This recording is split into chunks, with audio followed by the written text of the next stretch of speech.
여러분 안녕하세요. 나인수 목사입니다. 신약 성경과 윤리 네 번째 시간으로서요. 오늘은 마가가 말하는 예수님과 제자도 그리고 윤리에 대해서 함께 이야기 나눠보도록 하겠습니다. 저희가 지난 시간까지는 바울이 말하는 윤리, 특별히 윤리적 배경에 어떤 것이 있는지를 살펴보았죠. 새로운 창조와 십자가 그리고 공동체가 바울이 성도들에게 말하는 구체적인 혹은 개별적인 윤리의 바탕에 깔려있다라고 말씀을 드렸었습니다. 새로운 창조, 즉 우리 하나님께서 이 세상을 온전하게 그리고 완전하게 구원하실 그 종말론적인 시기가 우리 예수님으로 말미암아 이미 시작되었다라는 것을 말하고 있죠. 우리 하나님의 구원이 이 땅 가운데 침입했다는 것입니다. 바로 그러한 관점을 바탕으로 우리가 사람들과 사람들 사이에서 어떻게 행동하고 생각해야 되는지, 바로 이러한 새로운 창조라는 중요한 신학이 그 윤리의 바탕에 깔려 있다라고 말씀을 드렸고요. 그리고 중요한 것이 십자가라고 말씀을 드렸습니다. 어떻게 살아가야 될까요? 새로운 창조가 시작이 되었다면 믿는 사람들은 십자가 지는 삶을 살아야 된다고 했습니다. 물론 물리적으로 예수님처럼 십자가에 못 박혔던 신앙의 선조들도 있었겠지만 이 십자가는 하나의 모형으로 작용을 한다고 했었죠. 십자가를 지는 모습처럼이라고 말씀을 드렸던 것 같습니다. 바울이 말했던 것처럼 서로 짐을 지는 것, 서로가 자발적으로 다른 사람들의 유익을 위해서 자신의 권리를 포기하는 것 등의 모습으로 이 십자가 지는 삶이 드러난다라고 말씀을 드렸죠. 그리고 마지막으로는 공동체가 있다고 그랬습니다. 사도 바울의 관심은 교회 밖에 있다기보다는 교회 안에 있다라고 했고, 그리고 그 교회를 통하여서 온 세상을 향한다라고 했습니다. 온 세상이 구원받아야 되는 것은 맞지만 온전히 교회를 통하여서 다시 한번 세상을 바라보게 되는 바울의 관점이 있다는 것을 놓치지 말아야 된다는 거죠. 하나님의 관심은 하나님의 백성들에게 우선한다는 것을 기억해야 되겠습니다. 오늘부터는 복음서를 우리가 좀 살펴보려고 하는데요. 복음서 개론에 그냥 그치는 것이 아니라 바울 서신을 살펴보았던 것처럼 이 복음서가 가지고 있는 중요한 주제들이 우리의 윤리에 어떤 식으로 작용하는지에 대해서 조금 살펴보려고 합니다. 근데 이 부분이 조금 쉽지 않은 것이, 바울의 편지들 같은 경우에는 윤리적인 권면들이 그래도 꽤나 구체적으로 나타나 있습니다. 교회 안에 어느 정도 국한되어 있다 하더라도 사람과 사람들 사이에, 예를 들자면 부모와 자녀, 그리고 남편과 아내, 그리고 주인과 종, 이런 식의 관계들 가운데에서 어떻게 행해야 되는지에 대해서 명시하고 있죠. 그런데 복음서에 같은 경우에는 그것이 조금은 덜 합니다. 다시 말해서 모호한 측면이 있다는 거죠. 구체적인 윤리적인 사항을 다루기보다는 예수님이 어떤 분인지에 대해서, 그리고 예수님을 따르는 사람이라면 어떤 자세로 예수님을 따라야 되는지에 대해서 초점을 맞추고 있다는 것입니다. 그렇기 때문에 이것이 구체적인 윤리적인 개별 사항과 연결하는 것이 쉽지는 않지만 그 배경, 그러니까 우리가 이 땅 가운데 살아가는 데 있어서 예수님이 어떤 분인지, 그리고 이 믿음을 가진 사람들은 어떻게 그 제자도를 실천해내야 하는지, 이 사실들이 이 개별적인 사항의 바탕이 되기 때문에 이 사실들에 좀 집중해서 살펴봐야 한다는 것입니다. 그런데 또 어려운 점이 있습니다. 무엇이냐면 복음은 하나인데 복음서는 네 가지라는 것에 있죠. 이것이 참 어려운 점이기도 하고 은혜로운 점이기도 합니다. 제가 여기에 좀 적어놨는데요. 하나의 복음, 네 개의 복음서. 예수님은 한 분이시지만 예수님을 복음으로 제시한 복음서는 넷이다. 비슷해 보이지만 엄연히 차이가 있고 강조하는 바가 다르다. 윤리도 마찬가지다. 각 복음서가 지향하고 제시하는 윤리는 각 복음서가 예수님의 말씀과 사역을 어떻게 설명하는지에 따라, 예수님의 제자들에게 무슨 요구를 어떻게 하는지에 따라 달라진다. 특별히 예수님의 십자가 죽음과 부활에 대해 각 복음서 기자가 어떻게 그리고 있는지를 주목해야 한다. 예수님의 십자가 죽음과 부활, 그리고 그 주님을 따르는 제자들의 모습이 우리가 이 땅 가운데 살아가는 때 윤리적 행동, 그리고 판단하는 데 있어서 중요한 지침이 되는 건 사실인데, 흥미롭게도 각각의 복음서가 아주 미세한 차이점을 가지고 있다는 겁니다. 나름의 관점이 있다는 거죠. 그렇기 때문에 마태가 말하는, 마가가 말하는, 누가와 요한이 말하는 강조점이 다 있기 때문에 그것에 대해서 우리가 개별적으로 살펴봐야 된다는 사실입니다. 그래서 오늘은 마가에 대해서 우리가 좀 살펴보려고 하는데요. 이 마가복음이 제시하는 예수님이 어떤 분인지, 그리고 마가가 제시하는 제자들의 삶은 어떠해야 되는지 그것을 살펴보면서 우리의 삶에 어떻게 바탕이 되고 배경이 되는지를 한번 이어서 설명해 보도록 하겠습니다. 첫 번째 제목입니다. 마가가 제시하는 예수님은 바로 십자가에 못 박힌 예수님입니다. 십자가에 못 박힌 그리스도라고 말하면 좀 더 정확할 것 같은데요. 여러분, 그리스도가 무엇을 뜻하나요? 그리스도는 히브리어로 말하자면 메시아를 뜻하겠죠. 기름 부음 받은 자를 말합니다. 구약 성경에서는 왕과 선지자들과 제사장들이 그렇게 기름 부음을 받은 사람들이었는데, 특별히 여기에 해당하는 것은 왕이라고 말할 수 있습니다.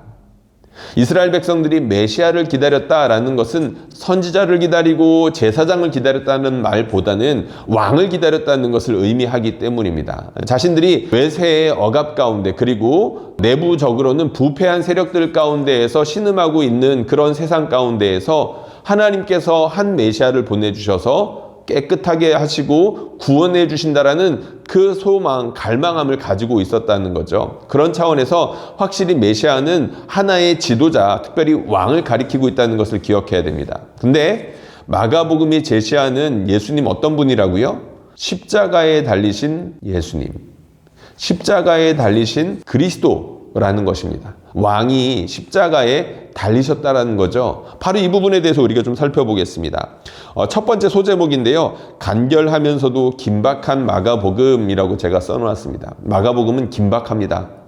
굉장히 사건과 사건의 속도가 빠르고 그 연결되는 것도 늘어지지 않는다는 거죠. 이렇게 써놨습니다. 하나님의 아들 예수 그리스도의 복음의 시작이라. 마가복음 1장 1절.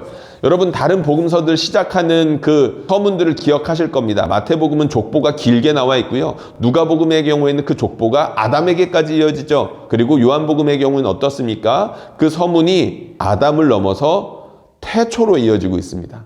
천지창조의 때까지 예수님의 기원을, 그러니까 천지가 있기 전부터 예수님의 기원을 찾고 있죠. 예수님은 처음부터, 그러니까 영원 전부터 계셨던 분이시다라고 요한복음은 말하고 있다는 겁니다. 그런데 마가는 어떠한가요? 바로 시작부터 치고 들어갑니다. 하나님의 아들 예수 그리스도의 복음의 시작이다. 우리 예수님이 복음이다. 복음의 시작이 되신다라고 이렇게 바로 선포하고 시작을 한다는 거죠. 그래서 리차드 헤스는 이렇게 마가복음의 특징을 말하고 있습니다. 마가는 예수님을 그리스도, 메시아로서 이미 믿고 있는 독자들이 이야기에 등장하는 인물들, 특히 예수님을 제대로 알지 못하고 믿지 못하는 제자들을 보면서 자신을 돌아보게끔 한다라고 이야기하고 있습니다. 그리고 두 번째 소제목입니다. 너희는 나를 누구라 하느냐? 마가복음 중심부에서 예수님께서는 바로 이렇게 질문합니다. 너희는 나를 누구라 하느냐? 사실 이것을 기점으로 해서 전반부에는 예수님이 기적사역자, 치유사역자의 면모를 많이 드러내십니다. 그런데 바로 이 기점을 지나서는 예수님께서 장차 어떤 고난을 당하실 것인지, 십자가에서 못 박혀 죽으실 것인지에 대해서 반복해서 말씀하고 가르치십니다. 그리고 실제로 그렇게 고난당하고 죽임을 당하시죠. 이 부분이 상당히 길게 등장하고 있습니다. 마가복음은 그것을 주목하고 있는데요. 여러 가지 말씀들이 있습니다. 예수께서 아시고 이르시되 너희가 어찌 떡이 없으므로 수군거리느냐? 아직도 알지 못하며 깨닫지 못하느냐? 너희 마음이 둔하냐? 너희가 눈이 있어도 보지 못하며 귀가 있어도 듣지 못하느냐? 또 기억하지 못하느냐?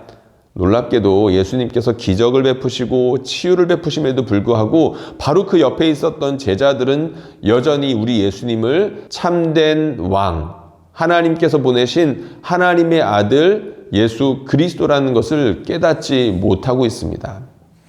그리고 이런 말씀이 있죠.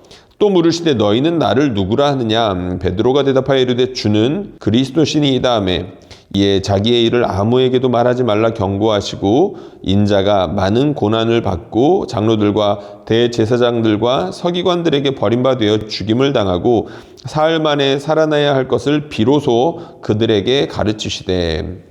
베드로의 고백이 중요하죠. 너희는 나를 누구라 하느냐는 예수님의 질문에 주님은 그리스도이십니다 라고 짧고 명확하게 말하고 있습니다. 주는 그리스도, 내가 따르는 주님은 왕이십니다. 성경에서 예언했던 바로 그 메시아이십니다. 라는 고백을 하고 있는 겁니다. 이 고백을 전후로 해서 예수님께서 제자들을 향하여서 반응이 또한 달라지시죠. 지극히 경계하십니다. 이 사실들을 아직까지는 아무에게도 말하지 말라라고 가르치시면서 본인이 고난을 당하고 죽임을 당하고 다시 살아날 것에 대해서 이 놀라운 비밀에 대해서 제자들에게 가르치기 시작하셨다는 것이죠. 그러니까 주는 그리스도시다, 주는 왕이시다라는 고백과 우리 예수님의 고난을 예수님께서 친히 긴밀하게 연결짓고 있다라는 사실입니다. 이것이 무엇을 의미할까요? 위에 리차드 헤스가 이런 이야기를 했었죠. 예수님을 기적 사역자로만 알고 있는 사람들은 그분을 전혀 이해하지 못한 것이다. 기적 사역자가 아니라 고난을 당하시는 분, 나를 위하여 대신 죽으시고 나를 섬기시는 분으로 이해할 때에만 우리 주님을 왕으로 비로소 제대로 이해할 수 있다는 것을 마가가 반복해서 집중하고 있다는 것입니다.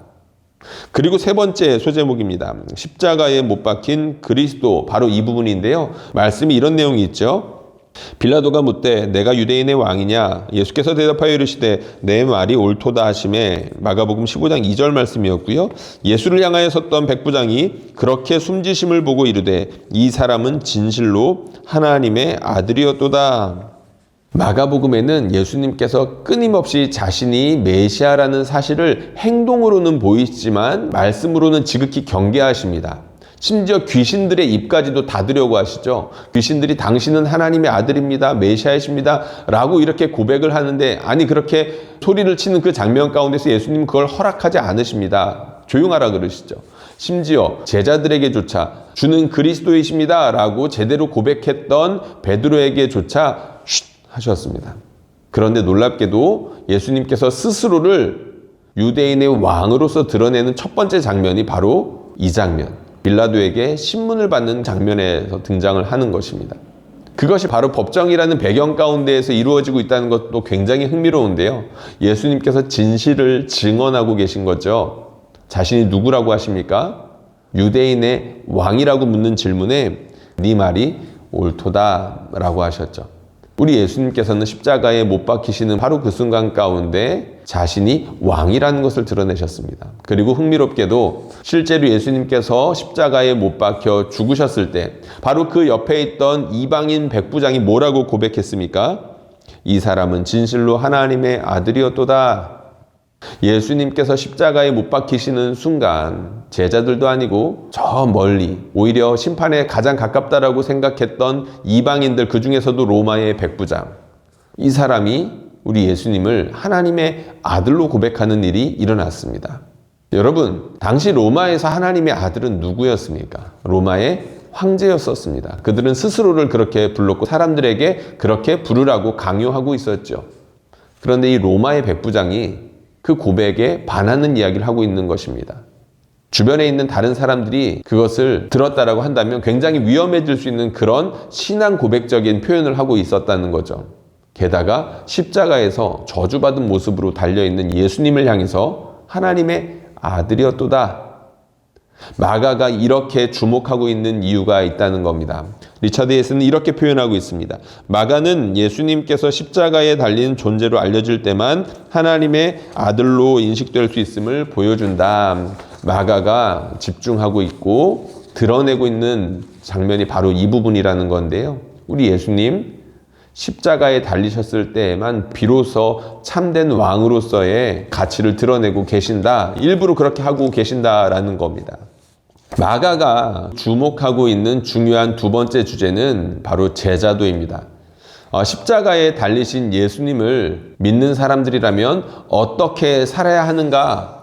그 제자도를 이 땅 가운데서 어떻게 구현해내야 하는가에 대해서 주목하고 있다는 거죠. 첫 번째 소제목입니다. 사탄아 물러가라. 예수님께서 베드로에게 하셨던 말씀입니다. 굉장히 섬뜩한 말이기도 하죠. 말씀이 긴데요. 제가 그 중에서 빨간색으로 인용한 말씀을 한번 읽어보겠습니다. 베드로를 꾸짖어 이르시되 사탄아 내 뒤로 물러가라. 내가 하나님의 일을 생각하지 아니하고 도리어 사람의 일을 생각하는도다. 아멘. 베드로가 예수님을 향해서 주는 그리스도이십니다 라고 고백은 했는데 예수님께서 자신의 고난과 십자가 죽음과 사흘 만에 다시 살아나시는 부활에 대해서 말씀하시자 베드로가 어리둥절해졌고 갑자기 예수님을 붙들면서 항변했다라고 했습니다. 무슨 말일까요? 예수님 그렇게 하면 안 됩니다 라고 붙들고 막 저항했다는 겁니다. 메시아라고 한다면 우리를 위해서 성공하고 또 성공하고 우리를 위해서 적들을 무찌르고 또 무찔러야지 왜 고난당하고 죽임당한다라는 그런 쓸데없는 얘기를 하고 계십니까? 라고 예수님에게 그렇게 몰아붙였다라는 뜻입니다. 예수님이 뭐라고 하셨죠? 사탄아 물러가라. 사실 베드로가 말했던 바는 베드로만의 믿음이 아니었었습니다. 베드로를 포함한 모든 유대인들이 그런 메시아를 기다리고 있었죠. 약간의 차이가 있을지는 모르겠습니다. 그러나 대동소이했습니다. 로마의 억압 가운데서 건져낼 수 있는 메시아, 그들의 부패한 종교 세력으로부터 깨끗하게 할 메시아. 근데 예수님은 그들의 기대를 뻔히 누구보다 잘 알고 계셨음에도 불구하고 그들의 바람과는 정반대의 이야기들을 계속 쏟아내셨던 겁니다. 너희들이 기대하는 메시아의 모습과 내가 이 땅 가운데서 성취하고자 하는 메시아의 모습은 전혀 달라라고 말씀하고 계신다는 거죠. 두 번째 소 제목입니다. 모든 것을 뒤로 하고 섬기는 자가 되라. 우리의 세상적인 기대를 철저하게 부정하시면서 예수님께서는 새로운 제자들의 모습, 이것이라고 말씀해주고 계십니다. 예수께서 그를 보시고 사랑하사 이르시되 내게 아직도 한 가지 부족한 것이 있으니 가서 내게 있는 것을 다 팔아 가난한 자들에게 주라. 그리하면 하늘에서 보화가 내게 있으리라. 그리고 와서 나를 따르라. 예수님 따르는 사람이라면 기꺼이 다 내어주고 주님을 따라야 된다라고 마가는 급진적으로 주장하고 있습니다. 예수님께서 부자 청년을 향해서 네가 가진 것을 다 가난한 사람들에게 나눠주고 오라 라고 말씀하신 이유가 무엇일까요?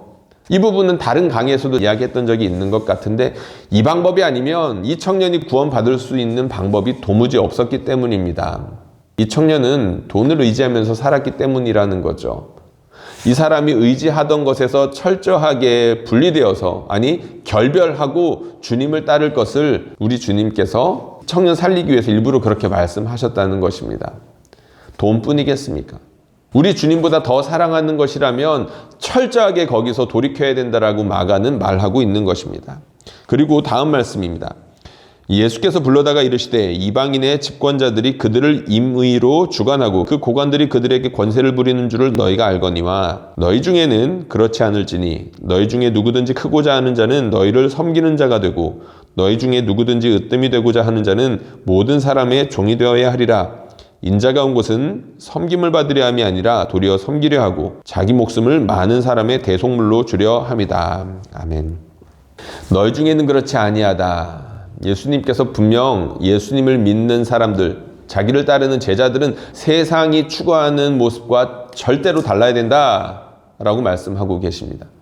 세상 사람들은 어떻습니까? 높아지려고 합니다. 섬김을 받으려고 합니다. 그런데 주님을 따르는 자들은 세상과 달라야 합니다.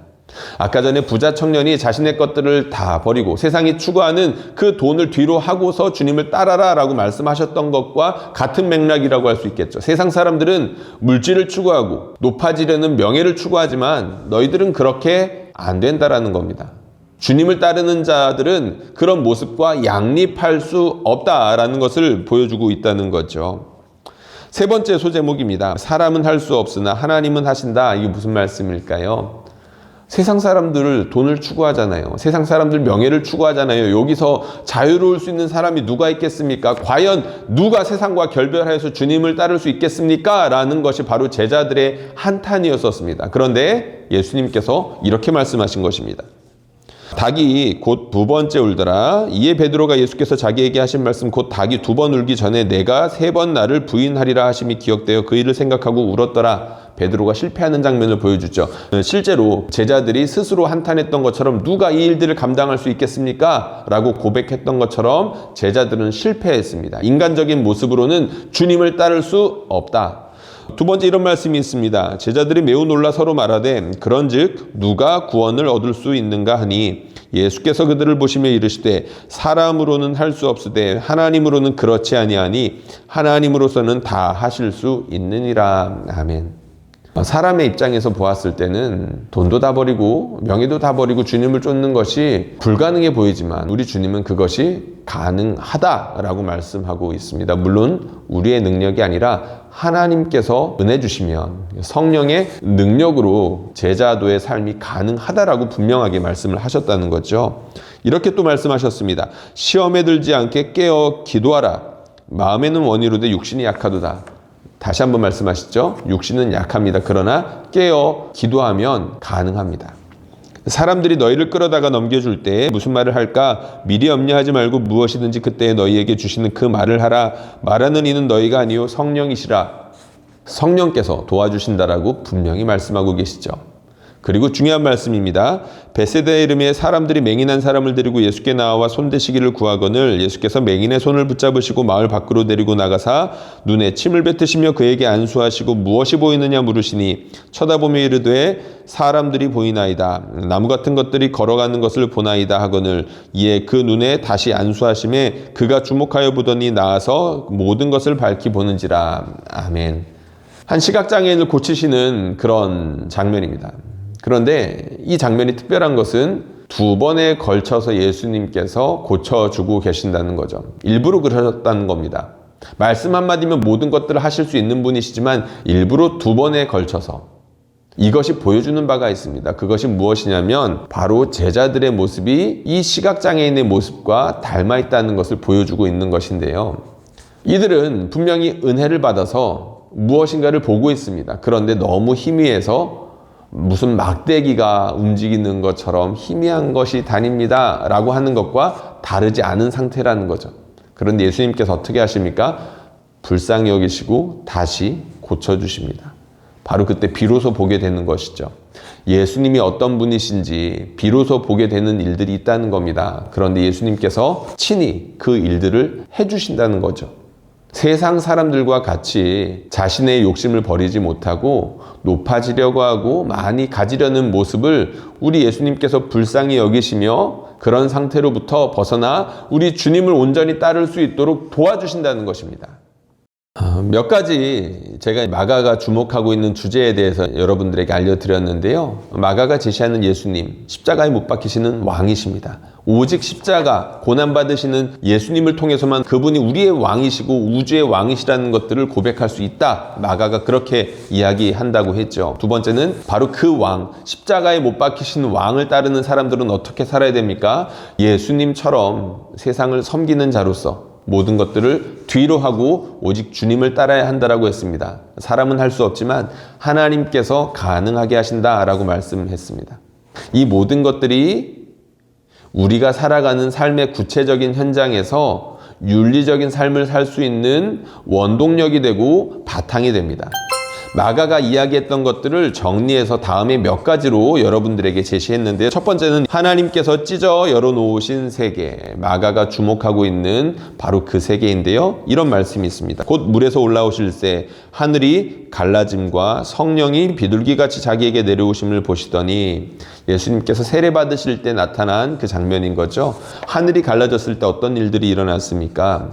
우리 예수님께 성령이 비둘기같이 내려옴을 볼 수 있었고 하늘로부터 이는 내 사랑하는 아들이다 라는 놀라운 음성이 들렸던 것을 알고 있죠. 하늘이 찢어졌을 때 바로 그런 일이 일어났었습니다. 근데 그 비슷한 일들이 어디에서 일어났습니까? 예수님께서 십자가에 못 박혀 죽으셨을 때 똑같은 일이 일어납니다.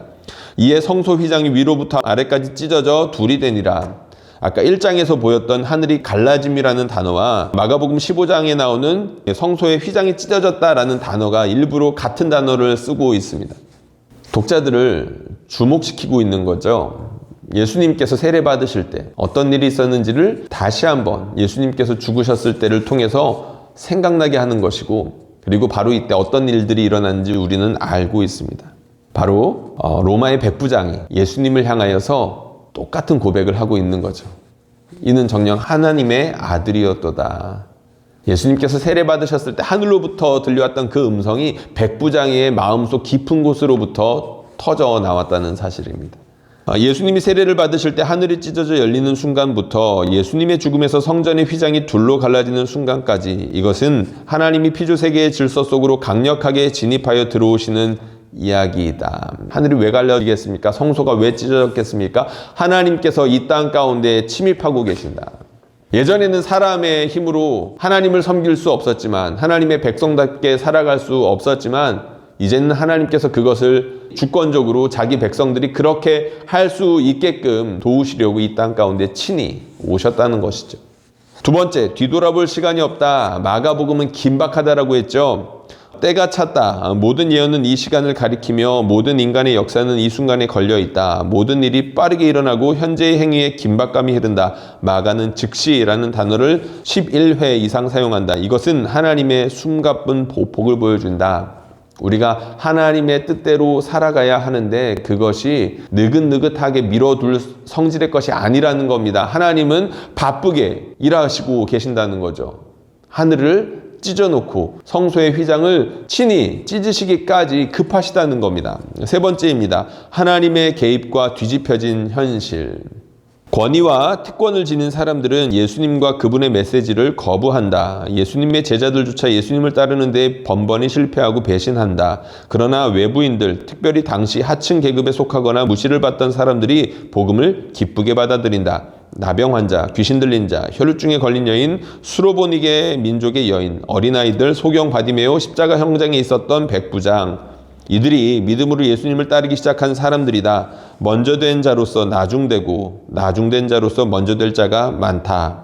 우리 중에 이러한 현실에 무감각한 사람들이 있다면 자신부터 돌아보아야 마땅할 것이다. 이 짧은 마가복음, 그리고 긴박하게 진행되고 있는 마가복음에서 마가는 이 뒤집혀진 현실에 대해서 주목하고 있습니다.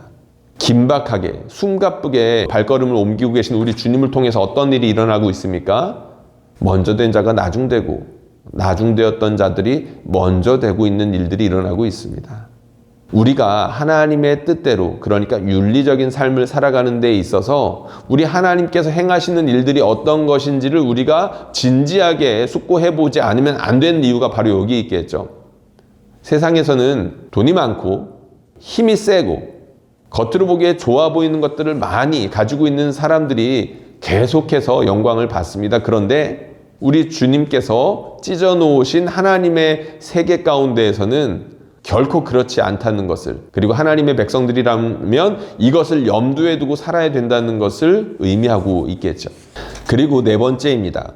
능력의 본질과 고난의 가치. 진정한 하나님의 능력은 십자가에서 발휘되었다. 다른 사람들을 지배하기 위하여 사용하는 능력은 악하고 하나님 앞에서 심판받게 된다. 그런 종류의 능력을 두고 예수님은 사탄아 물러서라고 하셨고 그저 사람의 일이라고 가치를 절하하셨다. 반면에 예수님의 고난은 하나님의 진정한 능력의 표현이 된다. 고난은 필수적이다. 고난받는 제자, 그들의 공동체는 하나님께 격려를 받고 인정을 받게 된다. 이 세상을 구원하시는 일이 쉬웠다라고 한다면 우리 주님은 그냥 그렇게 쉽게 했을 것입니다. 굳이 사람이 되지 않으셨을 것이고 십자가에 못 박히지 않으셨을 거라는 거죠.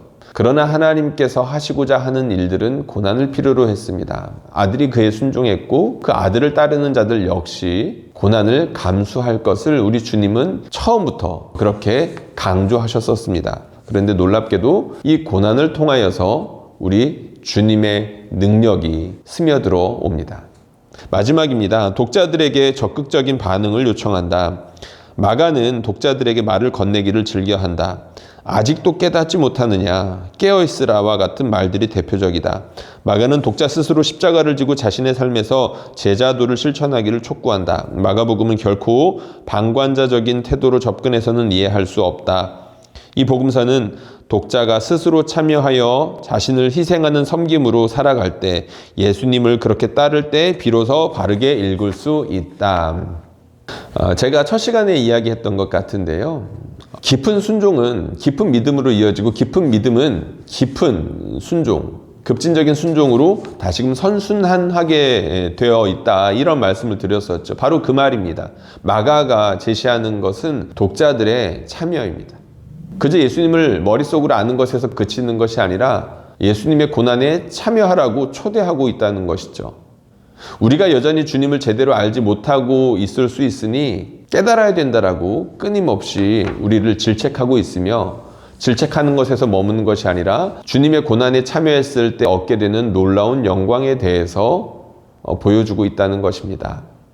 마가복음을 우리가 살펴보았는데요. 너희가 어떻게 살아야 된다라고 구체적으로 말하고 있지 않지만 우리가 주님을 따르는 백성으로서 어떤 모습을 본으로 삼고 살아야 되는지, 그리고 우리가 살아갈 때 고난이 따르기 마련일 텐데 그 고난을 통하여서 우리 주님이 어떻게 영광 받으시고 우리가 어떻게 주님의 일을 감당할 수 있게 되는지에 대해서 마가는 제시하고 있다라고 이야기했습니다. 여러분, 다음 시간에는 저희가 마태에 대해서 살펴볼 건데요. 우리가 복음서에 대해서 이렇게 하나씩 알아가는 일들이 삶의 구체적인 부분과 연결되어 조금 흐릿하게 보일 수 있지만 오히려 복음서가 제시하는 주제들을 깊이 묵상하고 우리 삶 가운데에서 적용해 보려고 애쓰려고 할 때 진정한 자유함과 참된 능력, 윤리적으로 살고자 하는 정말 강한 원동력을 얻을 수 있다라고 생각합니다. 오늘 영상 끝까지 시청해 주셔서 감사하고요. 다음 시간 역시 기도해 주시면서 기대해 주시면서 기다려 주시면 고맙겠습니다.